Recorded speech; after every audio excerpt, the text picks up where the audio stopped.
as we went through the newspapers. I've got a real treat for you, listeners, here on Share Radio.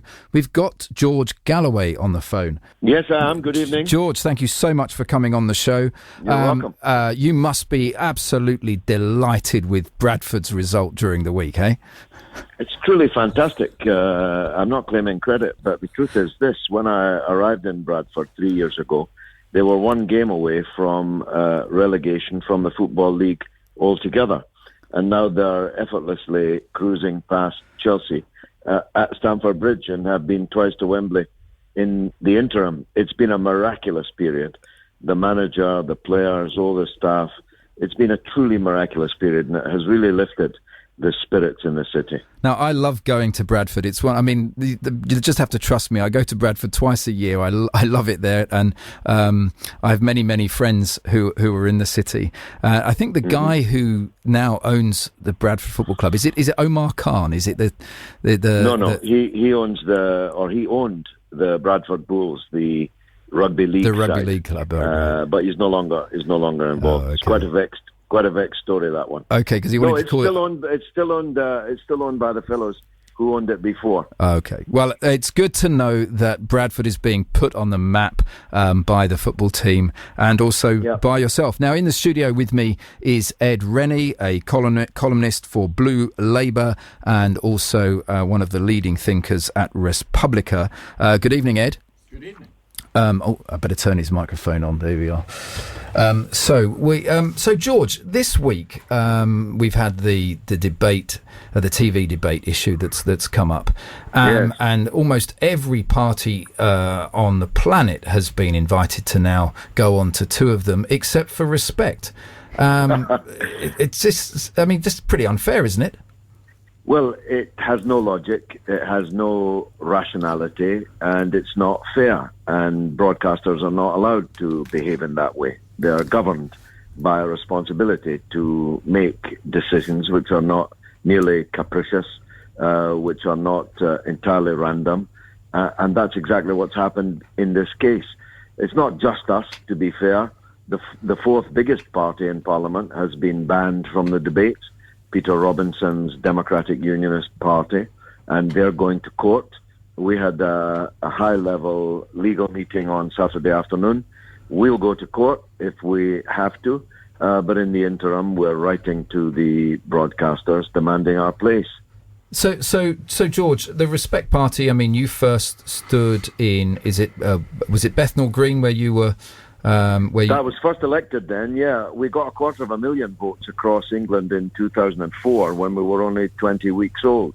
We're standing all over the country. We've got support all over the country. And you know, the only argument I've heard, Colin, against this is that it would take a lot of time. But Children in Need, Red Nose Day, not to mention Wimbledon and goodness knows what else, it's not at all unusual to have telethon marathons on television, and this is only every 5 years. Yeah. So I think the public will be ready to sit down with their popcorn and watch, especially if I could get face-to-face with Nigel Farage. Well, that would be the one that we would all want to see. I mean, I remember watching you before the...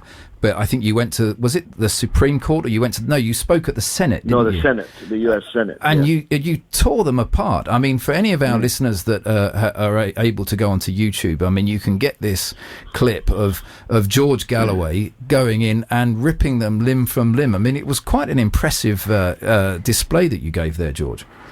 Well, thank you. It was one of my better days. And it showed that if you're telling the truth and you have no fear of those in power, you can, metaphorically speaking, get in about their ribs. And they were in a state of shock by the end of it. The senator in control of the committee began that day as a presidential hopeful, but he didn't end it that way, and he's now an ex-senator. So do you think that's exactly what would end up to Nigel Farage if you ended up on a TV debate with him? If I got the chance, I'd be able to speak for a large number of people who think that the other three, the main three, if a backside could have three cheeks, they're the three cheeks of that same backside. Only Farage and me are outside of that prevailing orthodoxy. Well, Natalie Bennett is. I mean, you wouldn't say that. I mean, Natalie Bennett from the Green Party. I mean, her politics are not a million miles away from some of yours. I'm guessing she's not part of the orthodoxy, and yet she's there. She's going to have her place, and good luck to her, eh? Well, that's a fair point. The Greens have one MP, so do we. I've been in Parliament for almost 30 years, the Greens for fewer than 5.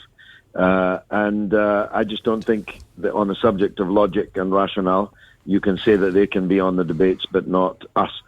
We are, of course, respectful of the Green Party. I hope they do well. I think they will not. Okay.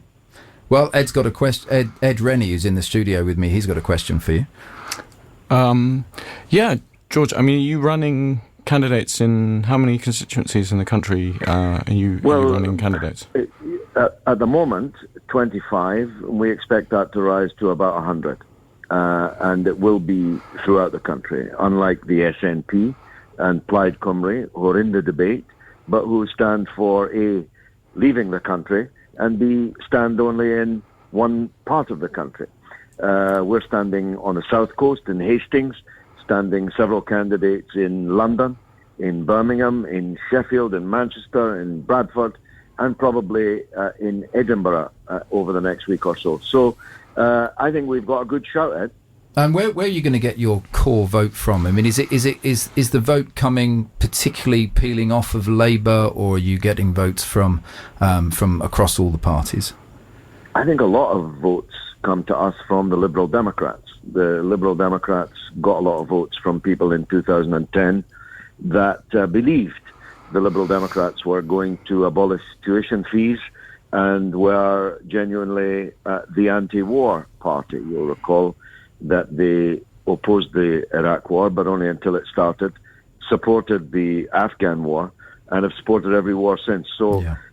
I think that the Liberal Democrats are a vote bank for us. And of course, traditional Labour people, what I call real Labour people, or dare I say it, blue Labour people, who think that there's a market for a genuine Labour Party. And isn't that just being proved in Greece this very day? Yeah, well, I think that's something that Ed is going to come back at you on, since he is now blue Labour. But Ed, what do you have to say to George on that? Well, I think there is certainly a need for the recreation of the Labour Party as a movement, and as a movement to empower those who feel powerless, those who feel cut out from globalisation. And you can see that some of these people feel so cut out that they're even voting for UKIP.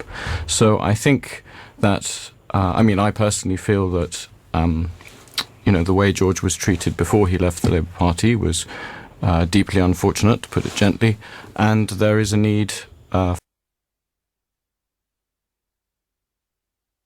for a change within the Labour Party, that it becomes, if you like, a renaissance in everything that was good about all of the factions, if you like, the feminist part of the Labour movement, the trade union movement, the Christian socialist movement, all these aspects, even the Fabians, if they can get rid of their kind of bureaucratic mindset and get away from and fess up to some of their eugenics in their past history, then all of these parts of the Labour history should come together to recreate a movement that is about empowering the poor and the working poor, but also is moving forward on the kind of community organising and participatory politics that I think we need, across the country and frankly across Europe. George, is that something that you'd sign up to? Yes, we are attempting in a way to create that ourselves with mixed success because we lack the size, the critical mass to do it. But that's our project that Ed just described. We're not, Marxist, Leninists or any other kind of ists. We are Labourists. We believe in the big tent of Labour, which we believe is the hope of the world. So just remind us, Ed mentioned there that you'd been badly treated.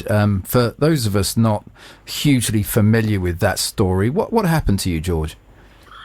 Well, don't reproach yourself, because when Ed Miliband sought urgently with 5 emails a meeting with me right after my by-election victory in 2012. In the course of the discussion, he asked me, and I'm quoting him, "What did you leave us over again?" And he's the Labour leader. He's the Labour leader. Of course, I told him, I didn't leave you. I was expelled by Tony Blair because of my role in the movement against the war in Iraq, on which, in every particular, I've been proven right, and those who expelled me have been proven wrong. So I was in the Labour Party for 36 years. I was expelled in about 36 seconds. Oh, my goodness. And that was that. And I told them there and then at the Kangaroo Court that they would rue the day that they did this, and rue it they have more than once. Well, George, you are certainly one of the biggest and most colourful beasts in the Westminster Village, and clearly, you know, as I said earlier, you know how to handle yourself, whether it's before a Senate Select Committee or whether it's before, on the media or wherever else. Why do you think it is that perhaps Respect haven't gained as much traction as you would have liked? Is it just down to funding? Do you not have the resources that some of the other political parties have? Do you get any money from trade unionists? No, we don't get any money from anybody. In fact, most of the money in Respect comes from my pocket, from my earnings. And it's a chicken and an egg. Unless you can get big, you don't get money. And it's hard to get big without money. People often ask me, if I make the comparison I did earlier with Farage, how come he's doing so well and we are not doing as well as him? And I answer thus, and I mean it sincerely, but is offensive to some. It's easy to sell right-wing, reactionary, often racist, chauvinist, xenophobic ideas to the simple-minded, especially when you've got a substantial section of the yellow press on your side. It's more difficult to sell a socialist idea of the kind that Ed adumbrated earlier and I identified with. It's much harder to argue, for example, as I do, for a different kind of European Union, not coming out of the European Union, not trying to destroy it, but transforming it into an entirely different kind of formation, kind of idea. Which may have begun, by the way, in Greece this very day. So it's hard to plough a left-wing furrow, much harder than a right-wing one, in a country where right-wing ideas have always been extremely strong and get stronger the worse our economy does and the less a Labour Party does to act as a countervailing force. So you're going to be perhaps joining up with the DUP in taking this decision to court, which is to say that the DUP have been left off of the TV debates, and so have Respect, despite the fact that Plaid Cymru and the SNP and the Greens and everyone else and their auntie has been invited on. Won't it just make it a bit difficult to have? I mean, there's already 7 going to be on the debate. I mean, if you put a couple more on, will that just be 2 more doesn't make any difference, or will it just become unwieldy? Well, I mean, if you had them all lined up like the 7 dwarfs plus 2, then of course, televisually, it wouldn't be all that neat. But you can have a 2-ring circus. You can have a kind of a movable feast, can be over a longer number of hours, can be over a longer number of sessions. I think that people would be interested in it. It is only 5 years, and it is the future of the entire country. And as I say, on Children in Need, I watch it every year. How many hours does that last? It lasts a long time, and it does a great job. It's a very, very good point you make, because, clearly we are talking about something which is hugely important. We're talking about the future of our nation. Who's going to be in number 10? Who's going to be in number 11? Who's got the levers on power? So it makes a huge difference, doesn't it? And so Colin, perhaps giving it a whole evening would be a good idea. I think so. And Colin, this time, it's really true. Literally the future of the state depends on this election. Because if David Cameron gets back, in my opinion, Scotland will be independent by the time we come back for the next election. Well, you say that, though, but Britain will no longer exist. George, you're probably the most popular Scotsman who's in Parliament at the moment. You're certainly more popular than Ed Miliband. In Scotland, let me tell you this, in Scotland, Ed Miliband is less popular than David Cameron. Yes, that does not surprise me at all. So you know, if you that's say a different story. What I mean is the only reason we held on, the only one, and I was there every day. I fought the referendum. Yeah, you're no very vote pro-unionist, every day. weren't you? Yes, and I was there, and I can tell you, the only argument that had any traction is don't break up the country. There's a general election coming soon. The Tories that you hate so much can be out. But if the Tories get back in, people will say, we shouldn't have listened to you. And the whole dynamic will be, I think, more rapidly than you can imagine, will move towards the breakup of the country. So this upcoming general election could really not be any more important. Yeah, well, that's certainly true. I mean, and we're on Share Politics on Share Radio. It's 19 minutes past 7, and we've just got a few more minutes with you, George. So, how are you going to get the funding that you need to launch the legal case that you need? Because, as you said, most of the money is coming out of your own pocket for Respect. I mean, where are you going to get the cash from? I mean, this is an expensive endeavour, isn't it? We've got a top barrister who's going to do it pro bono. My solicitor is doing it pro bono because they believe in democracy. They believe that this is unfair, unjust, illogical, irrational. But of course, that doesn't mean there are no costs. There are costs about going to court, even if your briefs are working for nothing. We'll have to crowdfund for it. I'm quite good at that. I just raised for my Tony Blair documentary film coming up very soon. Huge sum of money, record sum of money, never been seen in Britain before, through Kickstarter, through crowdfunding. To tell us, George, tell us more. This is the first I've heard of this. Is this going to usurp the Chilcot inquiry? In the absence of a Chilcot inquiry, we will be that Chilcot inquiry. It's called The Killings of Tony Blair. It's a 90-minute cinema release, feature-length documentary. Sounds fantastic. It has 45 interviews, 45 minutes of wonderful archive footage, and music from the great Robert Wyatt, the legend, and the legend Steve Finnerty from Alabama 3, who did the signature tune from The Sopranos that you will have heard every week for 10 years, or many of your listeners will. George, is this going to be in the cinemas, or is it coming out on the BBC? I bet the BBC can't wait to get hold of it, can they? No, it'll be launched in the cinemas, and it will go on to Netflix or one other such platform. When can we see it? Before the election. Oh, fantastic news! This is going to be absolutely great. This sounds like the the inconvenient truth that was. Yeah, well, I hope it'll do as well as that financially. I hope it's better than that filmically. Our model is Fahrenheit 9/11. This is to be the British Fahrenheit 9/11. Well, this is that's fantastic. Now, George, so you're going to end up. Let's hope that you end up on the TV debates. What are the chances of just getting you and Nigel Farage to do a debate head to head? Well, that's a good question. Because that would be something I would love to watch. In fact, we could host it here, right? We could invite Nigel Farage and you to come in, and we will do a show. We'll call it the Farage. No disrespect, but you couldn't afford it. We could fill the Royal Albert Hall, and I have been challenging Nigel Farage for a whole year. Let's put it on. We'll make a fortune. Can go to your party and my party. Let's fill the Royal Albert Hall for a showdown between you and me.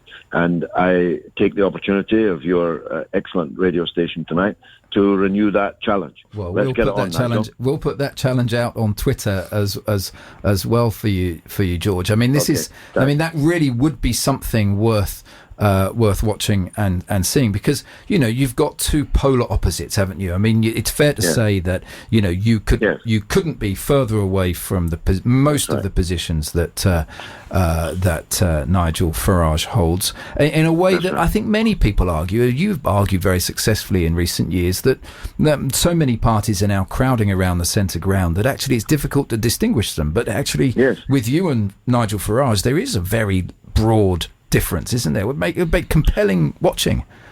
I think it would. Nobody would switch off. Nobody would leave. It would be gripping the edge of the seats time. And if any broadcaster wanted to show it, it would knock the viewing figures for the others into a cocked hat. I think it certainly would. It reminds me of the time that you went up against Christopher Hitchens. That was another terrific. Thousands were queuing around the block in New York City to watch two British polemicists knocking lumps out of each other. Yes, indeed. And very, very heavily watched on YouTube. Farage is no Christopher Hitchens, of course, although they do share some tastes in common. Cigarettes and booze. Yeah, well, Ed's got another question for you, George. Yeah, just going back to that Christopher Hitchens things, I mean, there was quite a lot of watching it seems like there's a lot of contempt for each other. I mean, how much of that was just, in terms of the debate, and once the debate's over, you're kind of happily talking to each other? I mean, or was it a case of that I'm not going for gory details, but it seems there was genuine lack of respect for each other, or was there, or was it sort of all part and parcel of these kind of things? No, it was entirely genuine, and the reason is apostasy. I have no contempt for Nigel Farage, for example, because he's never been one of us. He didn't betray us. Hitchens was one of us and did betray us, and as I said, he achieved a scientific impossibility. He was a butterfly that metamorphosed back into a slug, and that's not the case in the case of Farage. I do respect Farage, and there would be no hatred in that. But you say that was about apostasy.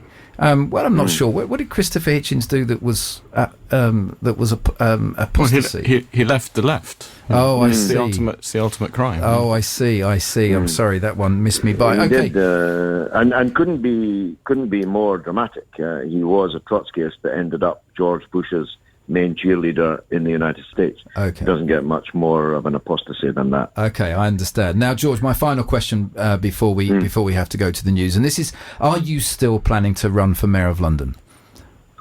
Well, we'll need to wait and see how the general election goes. Let's get that by first. But we definitely are going to make a big challenge in London in 2016. We really are, because I think it's wide open. And there's no Boris Johnson, there's no Ken Livingstone.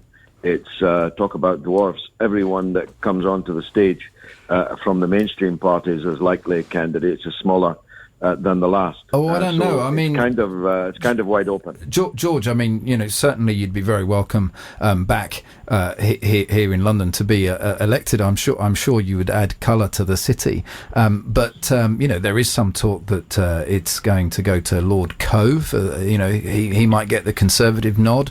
That it might be David. Well, Colin, he was a great runner, but he's not much of a politician. Let's be honest. Oh, come on! He delivered the Olympics, George. That's a bit mean, isn't it?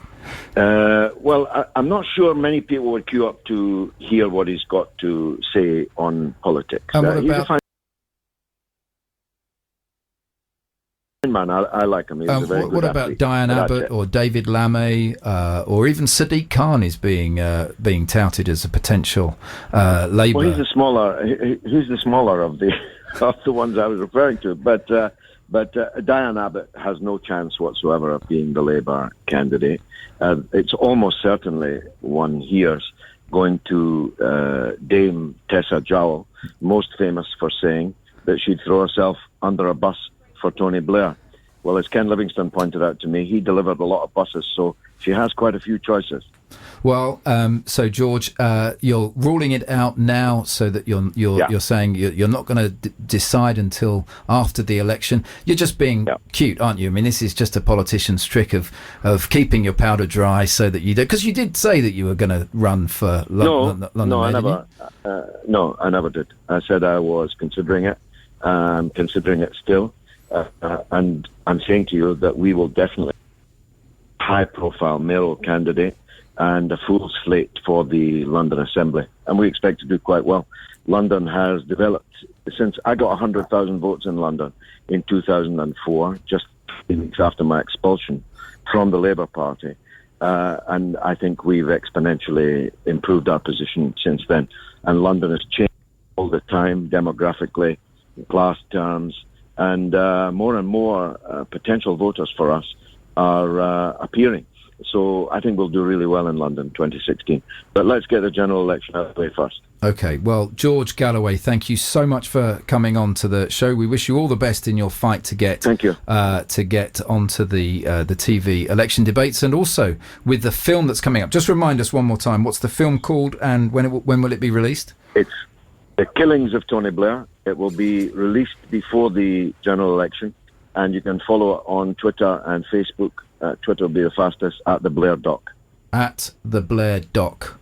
Okay, that sounds great. Well, George Galloway, all the best, and we are so grateful that you came onto the show, and we'll speak again soon. George was saying that he should have his place on the TV election debates, and also pointed out that he's got a film coming out where they will be tackling the issue of the Iraq War. In advance of the Chilcot inquiry, who can blame him for wanting to produce his own film? He also denied that he was definitely running for the Mayor of London, but suggested that at some point he might make his mind after the election. For the first hour of the show, you can go back and listen again to the interview we did with Stephen Timms. We went through the newspapers and then we spoke about employment. Stephen Timms, the MP for East Ham and Shadow Minister